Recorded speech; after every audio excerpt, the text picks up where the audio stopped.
we're putting up stucco netting. This is a 17 gauge stucco netting by 1.5 inch opening here.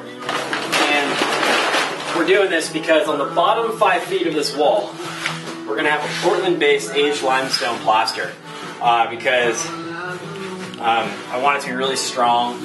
This is like the danger zone where people are going to be like bumping stuff into it and like kicking it, and it was just adobe that might crack and break off over time. So in the danger zone up to 5 feet, it's going to be that aged limestone Portland-based cement plaster.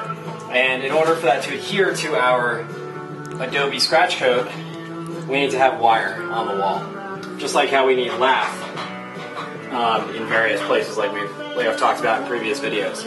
So above this 5 feet, it's going to be an Adobe American clay plaster. So it's not going to be nearly as strong, but that's out of the danger zone, so we don't really need anything super strong. It can just be pretty and not as strong.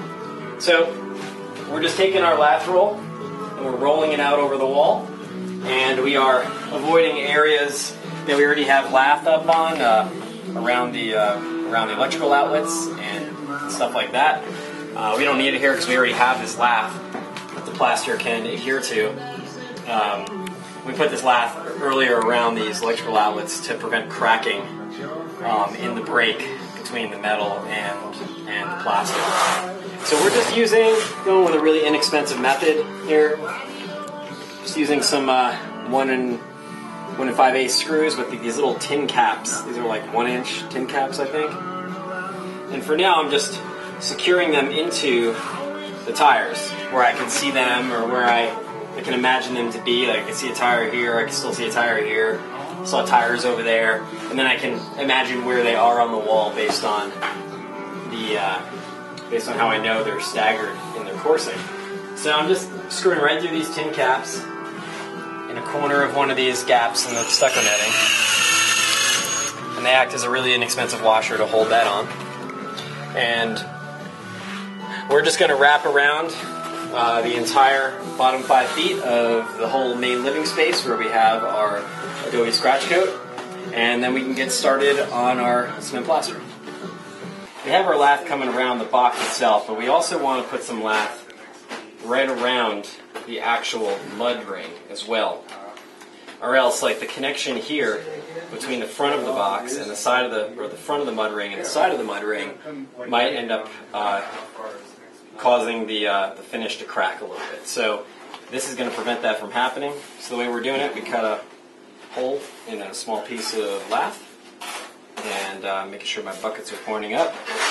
And what I'm going to do here is just place it right over. I'm going to start by securing it by unscrewing the screws holding the mud ring on.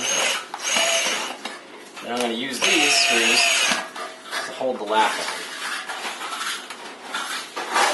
on. So this one over here I may not be able to get to. Let's see. This one over here is going to be tough to get to. So the rest of it, so there are 2 screws there that you could possibly secure it with.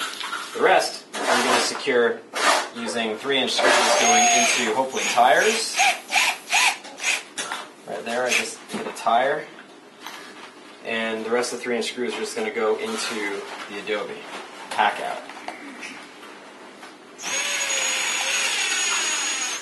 I'm being very careful not to screw into areas where I know there are wires. I have photographs of this wall to know exactly where the wires are. I know my wires are going up like this, so I can avoid those easily.